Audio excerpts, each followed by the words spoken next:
बिस्मिल्लाहिर्रहमानिर्रहीम। 12 अइम्मा अलैहिस्सलाम के अक़वाल जो ज़िंदगी बदल दें। इमाम अली अलैहिस्सलाम। हसद इंसान के दिल की सबसे बड़ी बीमारी है। इसका इलाज सिर्फ अल्लाह पर भरोसा है। इमाम हसन अलैहिस्सलाम। सब्र हर दर्द की दवा है। जो सब्र से खाली हुआ, सुकून ज़िंदगी से भी महरूम हुआ। इमाम हुसैन अलैहिस्सलाम। जुल्म को बर्दाश्त करना रूह की बीमारी है और हक के लिए खड़ा होना असल शिफा है। इमाम ज़ैनुल आबिदीन। अल्लाह का जिक्र दिल के गम और रूह के दर्द का सबसे बड़ा इलाज है।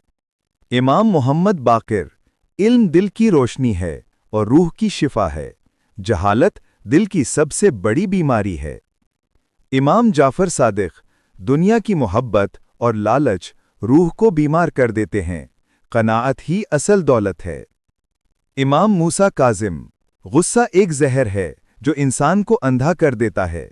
गुस्से को काबू में रखना सबसे बड़ी इबादत है। इमाम अली रज़ा। रहमत और मोहब्बत इंसान के बातिन की बीमारियों का सबसे बेहतरीन इलाज हैं।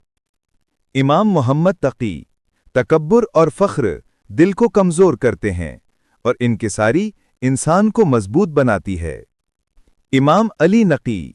अगर नीयत साफ हो तो हर अमल शिफा है। बुरी नीयत रूह की बीमारी है। इमाम हसन अस्करी। दुनिया की हद से ज़्यादा मोहब्बत दिल को कमज़ोर कर देती है। ईमान दिल को मजबूत बनाता है। इमाम मेहदी अजब फरमाते हैं, अपने नफ्स का मुहासिबा करो। छोटी छोटी बुराइयां बड़ी तबाही का सबब बन जाती हैं।